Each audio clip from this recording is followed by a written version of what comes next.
Salut les gars, j'espère que vous allez bien. Alors aujourd'hui, on se retrouve dans une nouvelle vidéo et dans un nouveau concept. Le nouveau concept s'appelle Cooking Christ. Cooking Christ, qu'est-ce que c'est? C'est cuisine avec Jésus. Le thème qu'on va aborder, c'est comment être heureux ou bien quel est le but ultime de la vie. Alors j'ai hâte de vous présenter ce nouveau concept, c'est parti. Alors devant moi, voilà, j'ai pas grand chose. J'ai mon PC parce qu'à la fin, je vais mettre une petite instrumentale, tu connais. J'ai de la salade, jambon, mozzarella, tomate, parmesan, des sauces, du pain, du maïs, des œufs et de la salade. Donc vraiment, ça sera un truc très simple. Donc aujourd'hui, comme je te l'ai expliqué, on va parler de quel est le but de la vie. Comment être heureux? Tu sais, on est des milliards d'êtres humains sur la Terre. Et on marche, on discute, on va au travail, on prend le bus.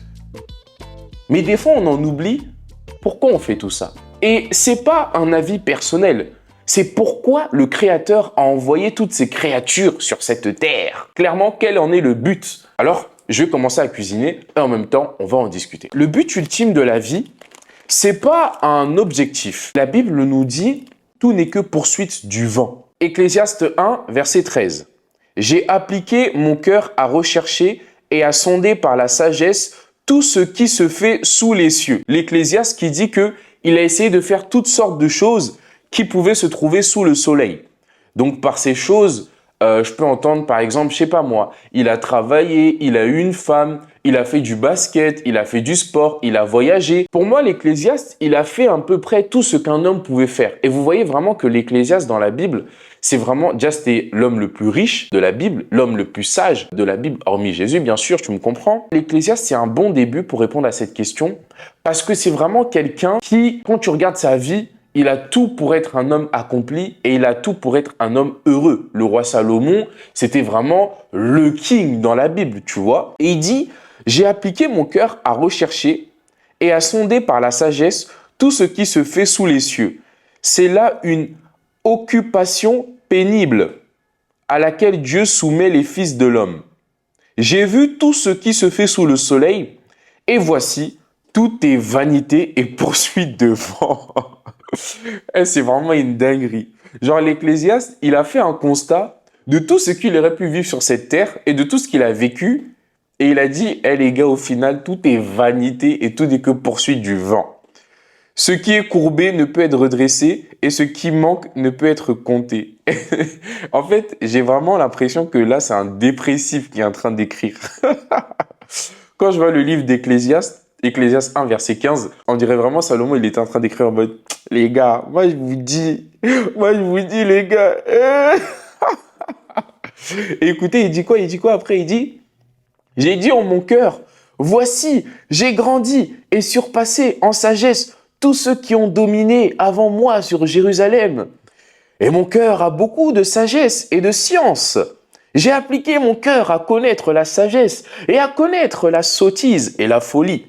J'ai compris que cela aussi, c'est la poursuite du vent. » Après, il dit, « Car avec beaucoup de sagesse, on a beaucoup de chagrin. Et celui qui augmente sa science augmente sa douleur. J'ai dit en mon cœur, allons, je t'éprouverai par la joie et je goûterai le bonheur. Et voici, c'est encore là une vanité. » Non, je pense qu'on peut s'arrêter là. Sinon, on va finir cette vidéo en pleurant, quoi. Non, mais je pense que Salomon a raison. Tu sais pourquoi?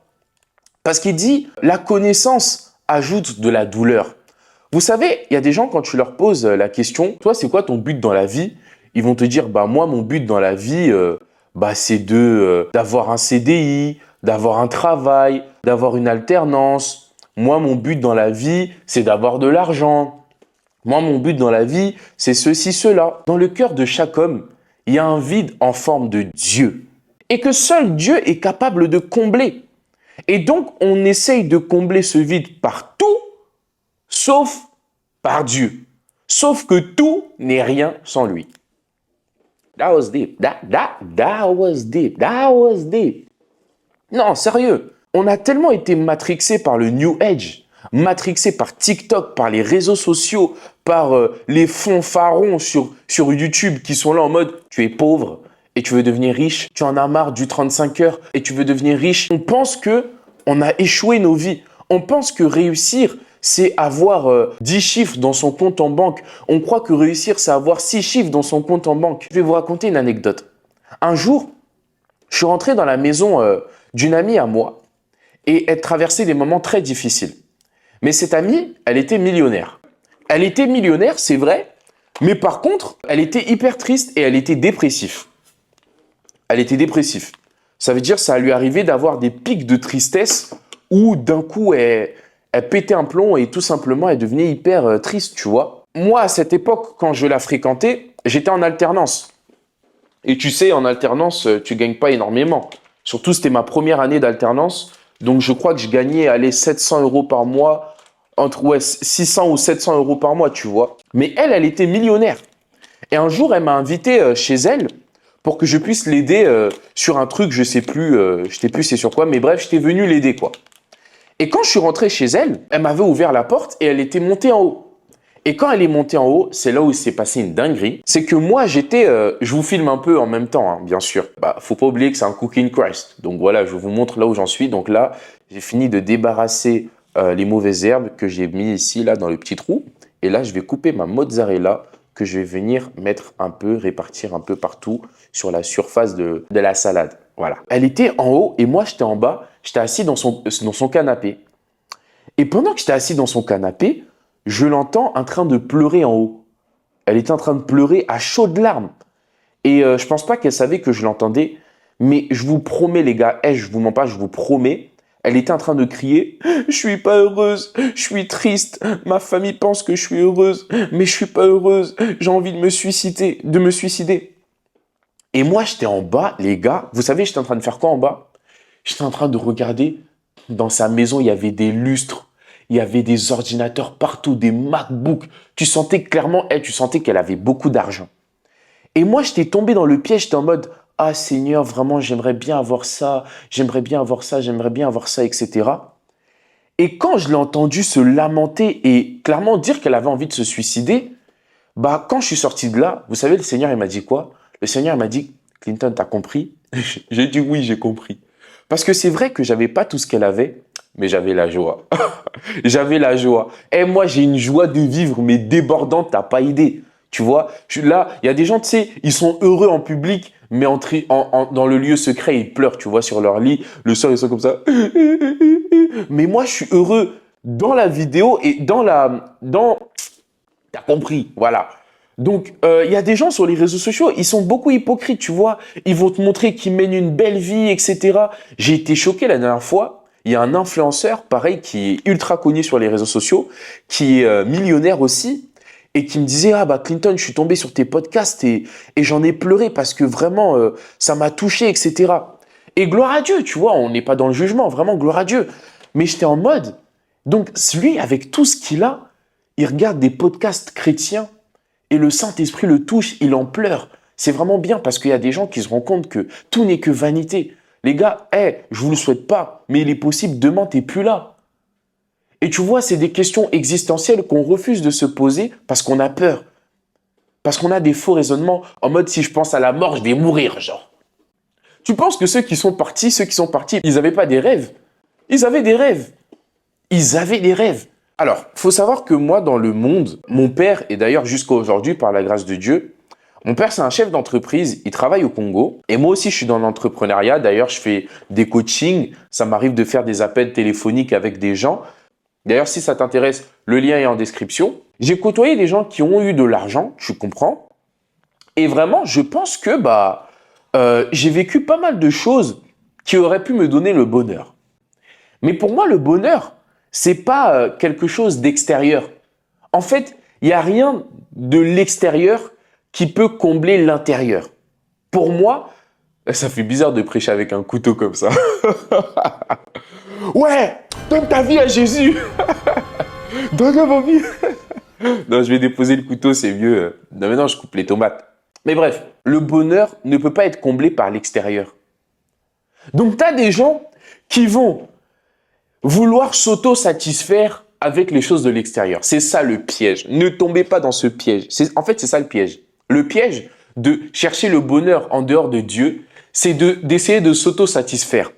Alors, tu as des gens comme P. Diddy, ils vont vouloir avoir les pires fantasmes du monde pour pouvoir assouvir ce bonheur. Parce que derrière tous les fantasmes des hommes se cache en vérité un désir d'être comblé. Quand je dis que dans le cœur de chaque homme, il y a un vide en forme de Dieu, c'est que ce vide est en forme de Dieu et rien d'autre. Et donc, nous, comme on est orgueilleux, on ne va pas vouloir accepter qu'on a besoin de Dieu parce que accepter qu'on a besoin de Dieu, c'est accepter qu'on est faible. Et on est dans une société où personne ne veut être faible. Tout le monde refuse d'être vulnérable. Tout le monde veut jouer à celui qui a des gros muscles. Et d'ailleurs, j'ai repris la salle. Personne n'accepte d'être vulnérable. Et donc, on dit, ouais, moi, j'ai pas besoin de Dieu. Et bon, ça nous arrive d'admettre. Et quand on admet, on dit, ouais, j'en ai besoin, mais juste c'est pour prier un peu et après, voilà, quoi. Alors que non, tout n'est rien sans lui, tout n'est rien sans Dieu. Et je vais vous dire, hein, je vais vous donner le secret à la fin. Je vais vous donner un secret terrible. C'est pourquoi tu dois rester à la fin de cette vidéo, sinon vraiment, t'es nul. Non, je rigole. Non. Le meilleur sortira de toi, tu as de la valeur aux yeux de Dieu. Tu n'es pas nul, tu n'es pas nul. J'annule cette phrase au nom de Jésus. Hein, qu'est-ce qui m'a pris vraiment? Mes sœurs, ne tombez pas dans ce piège-là. T'es tombé sur un gars qui t'a blessé, ou tu as eu un père qui n'a pas été suffisamment présent. Tu te méprises, tu exhibes ton corps. Quand une personne exhibe son corps, et ça je ne devais pas le dire, mais le Saint-Esprit me dit de le dire, il y a des sœurs, elles aiment plaire, il y a des garçons qui aiment plaire. Parce que nous aussi les garçons, voilà, tu comprends? Donc, quand c'est fait genre de manière charnelle, en mode je veux plaire pour attirer l'attention, en fait, on n'a pas besoin d'attirer l'attention pour attirer l'homme de sa destinée. L'homme de la destinée est attiré par l'onction de Dieu et l'homme de la destinée est attiré par les fruits de l'esprit et parmi les fruits de l'esprit, il y a la pudeur. Donc, on n'a pas besoin de se sexualiser pour attirer l'homme de sa destinée. Un jour, il faudrait que je fasse un cooking class sur les relations et je vais inviter même une sœur. Comme ça, on va faire une bonne vidéo, moi et la sœur, on discute, on débat. Mais ce que je veux dire, c'est qu'il y en a qui manifestent leur manque de bonheur en se sexualisant. Tu sais, tu peux être une sœur, tu montes tes formes, taille S, tout ça, mais tu sais, il y a des gens qui sont fous. Hein. Moi, quand je dis aux sœurs de bien s'habiller, c'est pour elles. Il y a des gens, ils se masturbent en pensant à vous.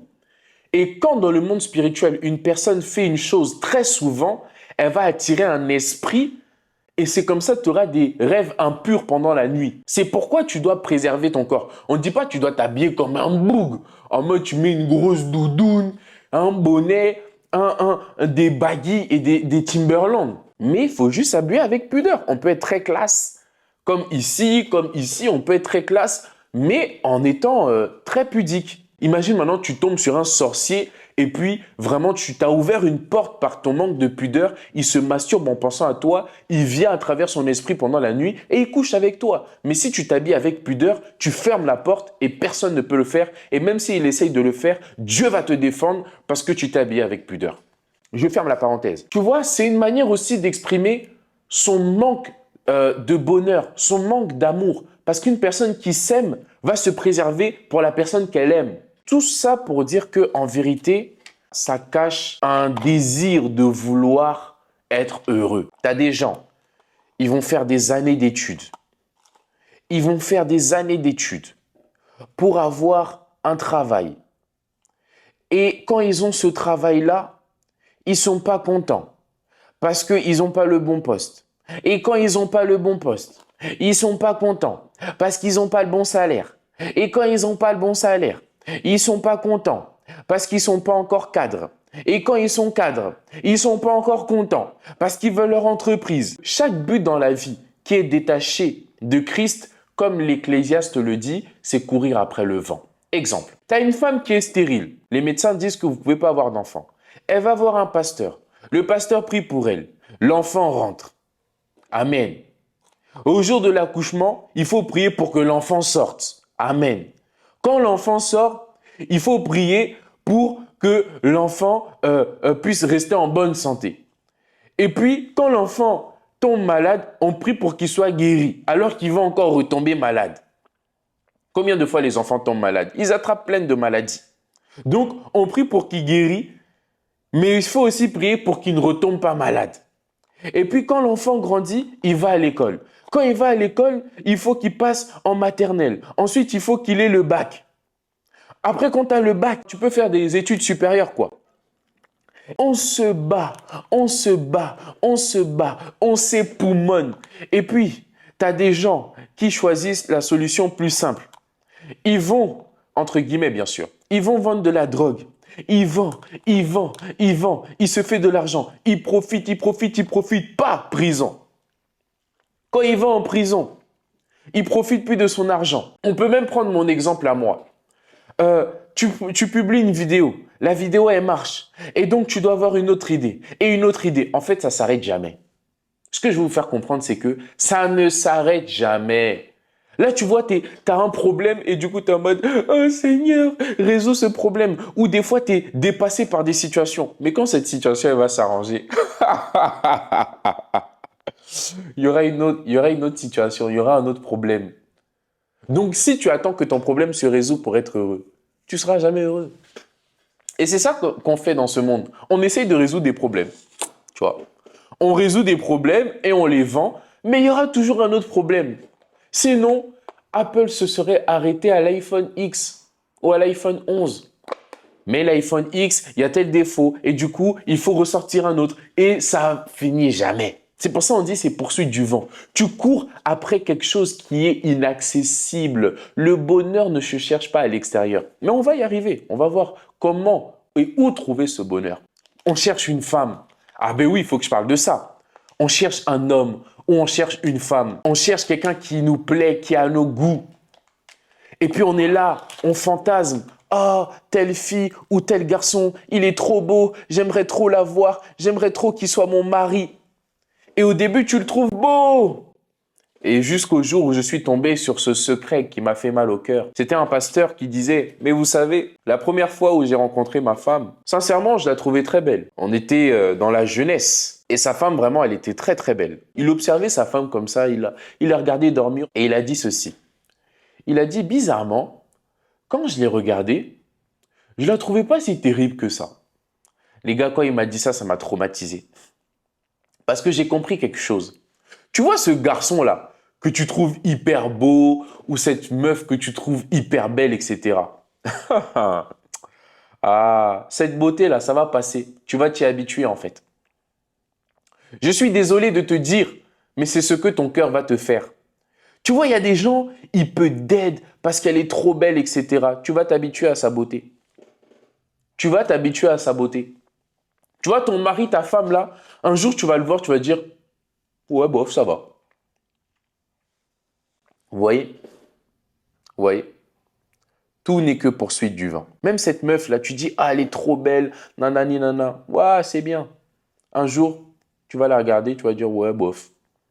Parce que le bonheur qui vient de l'extérieur ne rassasie pas. Notre bonheur a une forme précise et il a la forme d'aucune autre manière de le satisfaire. Vous savez, c'est quoi le secret du bonheur? Le secret du bonheur, c'est être comme un enfant. Un enfant, il connaît rien. Un bébé, en l'occurrence. Hein, on parle de moins de 2 ans. Alors toi, tu as ton bac, tu as ta licence, tu as ton master. Mais regarde comment tu es triste. Mais le bébé, lui, il n'a pas tout ce que tu as.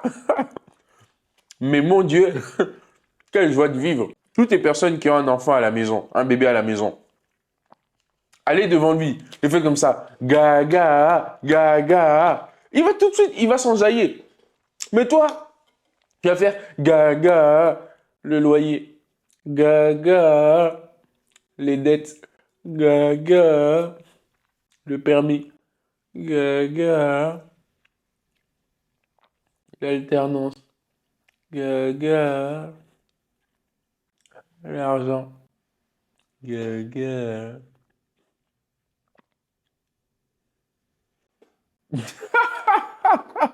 Mais le bébé, lui, même s'il n'a pas mangé, si tu lui fais rire, il va rigoler. Il se soucie même pas de ce qu'il va manger. Il se soucie de rien. Lui, tout ce qu'il veut, c'est rire, c'est jouer, etc. Le vrai bonheur, c'est pas un endroit. Le vrai bonheur, c'est même pas le paradis. Le vrai bonheur, c'est une personne. Tu vois ce sourire qui s'immisce sur mon visage, ce rectus qui se glisse dans mon visage, c'est le début de ma réponse. Le vrai bonheur, c'est une personne.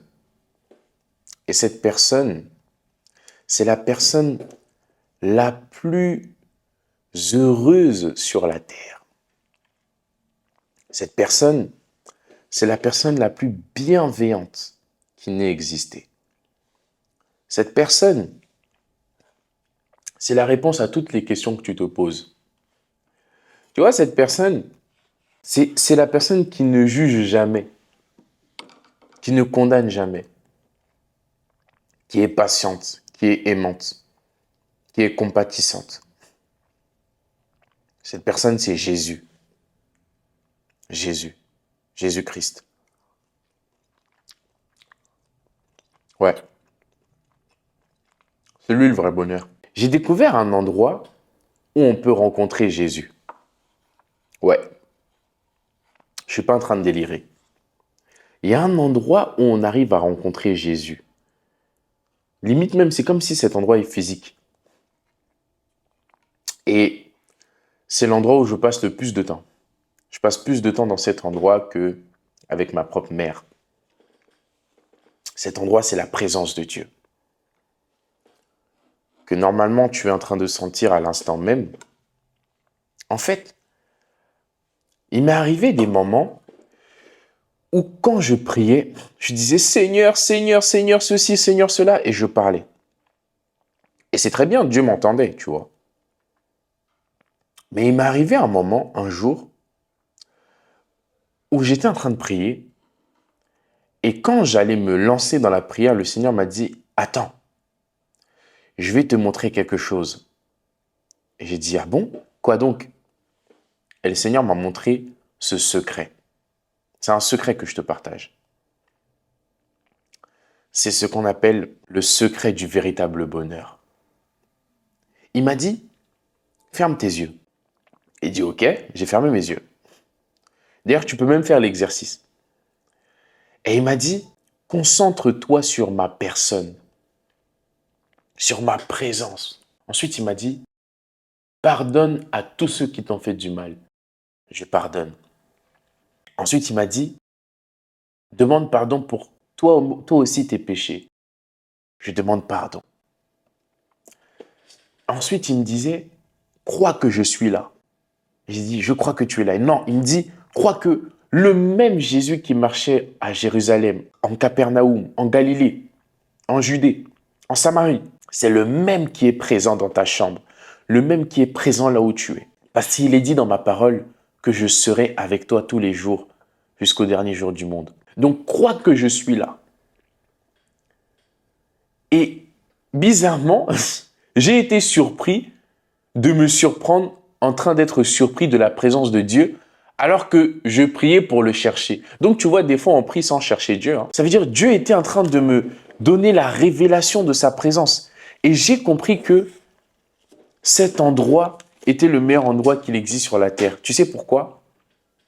Parce qu'il m'a dit maintenant, décharge-toi de tes problèmes. Et c'est comme si j'étais en train de lui remettre tous mes problèmes entre ses mains. Je disais, Seigneur, je te donne ce problème. Je te donne ce problème. Je n'arrive pas à le gérer, mais je te le donne. Là, ainsi, la parole qui dit, venez à moi, vous tous qui êtes chargés et fatigués, je vous donnerai du repos, prend tout son sens. Et j'ai compris que le seul endroit où on a le véritable bonheur, c'est dans la présence de Dieu. Ah les gars, moi je vous dis la vérité. Alors tu peux peut-être nier ce que je dis, mais je t'assure, tu vas te casser les dents. Si tu n'es pas d'accord avec ce que je te dis, tu vas te casser les dents. Un garçon, il va te décevoir. Un pasteur, un jour, on est imparfait, il y aura toujours quelque chose à redire. Mais celui qui est parfait, celui qui ne change jamais, celui qui ne va jamais te décevoir, c'est Jésus. C'est Jésus qui va jamais te décevoir. Jésus, il peut jamais te décevoir. Jésus peut jamais te décevoir. Bon, là, dans ma salade, je fais plusieurs couches. Donc là, je vais rajouter de la mozzarella encore.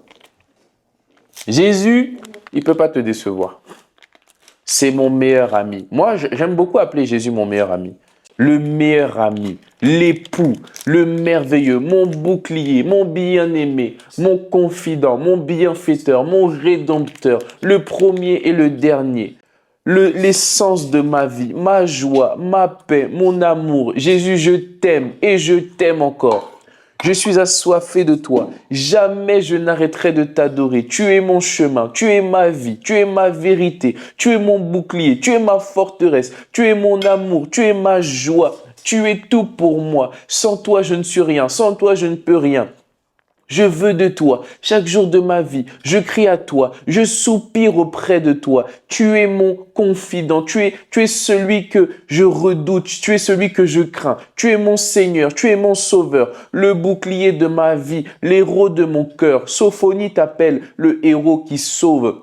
La présence de Dieu, mes chers amis. Pour moi, c'est ça que nous devons chercher avec le plus d'empressement et avec la même ardeur dont nous cherchons les choses secondaires. J'ai compris qu'il y avait des niveaux dans la présence de Dieu. Souvent, on s'arrête lorsque notre âme est touchée, on pleure un peu. « Oh Jésus, Jésus !» Et puis on pleure un peu, on pleure un peu, on pleure un peu. Mais après, bon, on sort de là un peu ému, mais pas changé. Or, là où on est changé dans la prière, c'est dans l'adoration. Parce que dans l'adoration, on contemple Dieu tel qu'il est et il nous transforme à son image et à sa ressemblance. J'ai compris que c'était dans la présence de Dieu que véritablement, on pouvait vivre tout ça en fait. Tu comprends? Mais en gros, moi, tout ce que je voulais vous faire comprendre dans cette vidéo, c'est que, mes chers amis, le vrai bonheur se trouve en Jésus-Christ, dans la présence de Jésus. Mon meilleur ami, ça se trouve dans la présence de cette personne remplie d'amour, de tendresse, de patience, de douceur, de compassion surtout. Qu'est-ce qu'il est rempli de compassion, ce Jésus? Vraiment, j'ai mis beaucoup de sauce dans ma salade. Bon, je vous montre le résultat final, vous me dites ce que vous en pensez. J'ai fini ma salade! J'ai fini ma salade! J'ai fini ma salade! Incroyable! Elle est trop belle! Elle est trop belle! Ma salade! Ma salade! Elle est trop belle, ma salade! Carrément, je parle en langue. Alors, je goûte ma salade et je vous dis ce que j'en pense. Ah oui, le pain. Le pain. Le pain. Un élément indispensable dans la salade, quand même. Le chef de Cooking Christ présente la salade de Jésus. Waouh, je suis trop fier de moi. Je goûte ma salade et je regarde qu'est-ce que ça donne. Donc voilà, j'ai pris une belle petite bouchée. 1, 2, 3.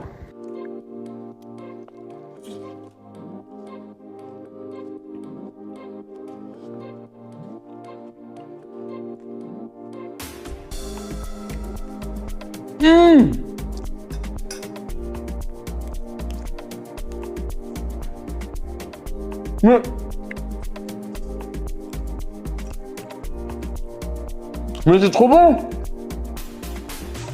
Mais qui a fait ça? On dirait que ça vient tout droit du ciel. Et donc sur ce fait, on va passer au mot de la fin. Et c'est le mot le plus important. Donc je vais aller soigneusement ranger ma salade et la manger après. Parce que si je dois finir maintenant, je pense que je vais finir cette vidéo allongée sur le plancher. Donc je la range et on revient tout de suite. Mickaël, tu vas supprimer ça au montage, s'il te plaît. Incroyable.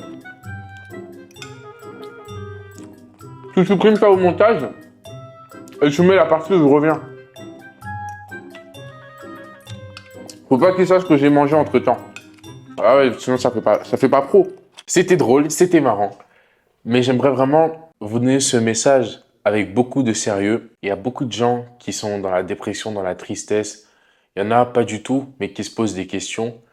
Et il y en a qui se posent pas aussi ce type de questions, mais qui en vérité se le posent, mais de différentes manières. Alors je prie pour toutes ces personnes qui sont connectées au son de ma voix. Saint-Esprit, fais-nous du bien.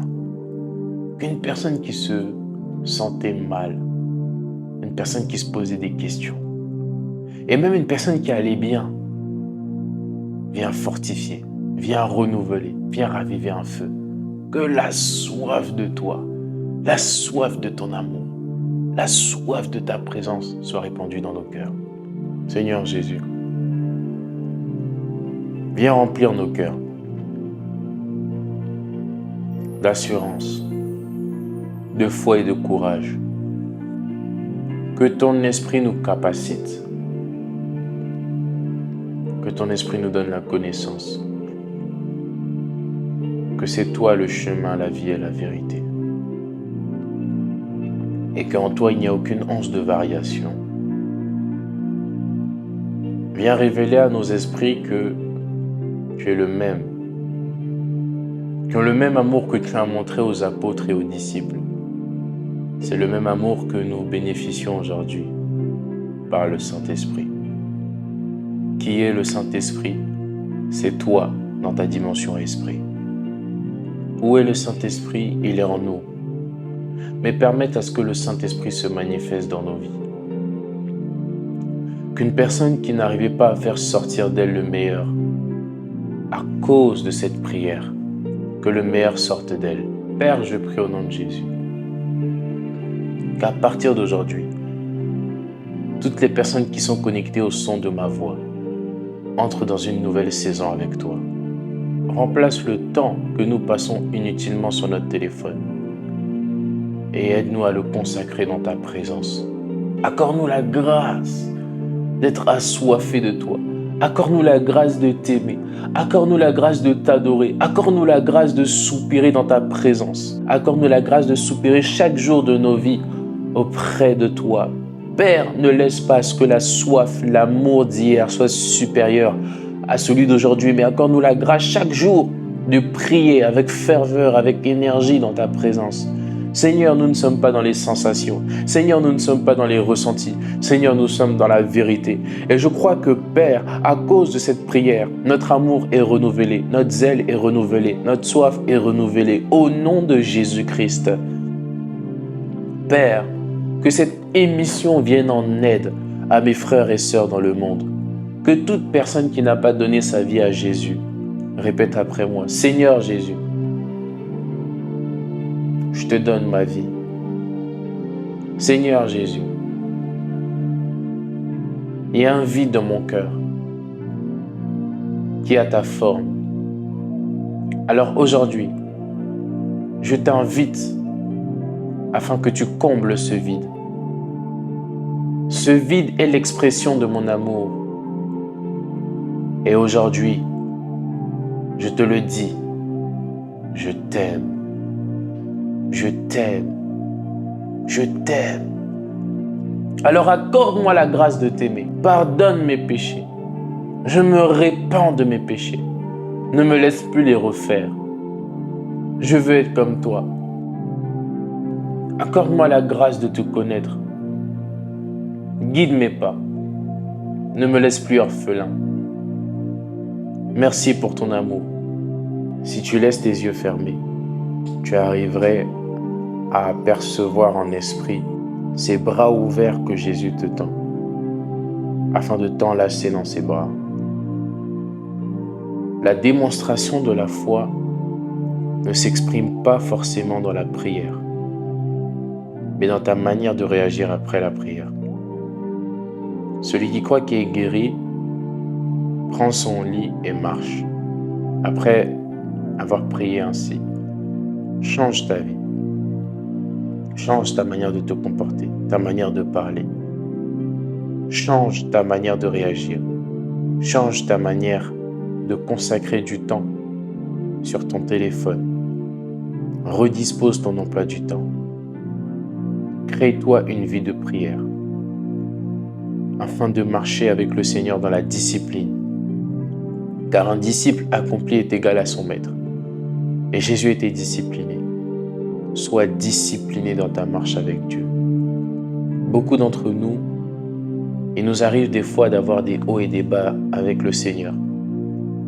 Pas parce que le diable est trop fort, mais parce que nous sommes trop négligents dans notre manière de discipliner notre vie chrétienne. Merci Seigneur pour cette émission. Que toute la gloire te soit rendue. Au nom de Jésus. Amen. Gloire à Dieu. Gloire à Dieu. Gloire à Dieu. Alors vraiment, je bénis Dieu pour cette émission. Je bénis Dieu pour tout ce qu'il a fait. Et je crois vraiment que le Seigneur a fait beaucoup.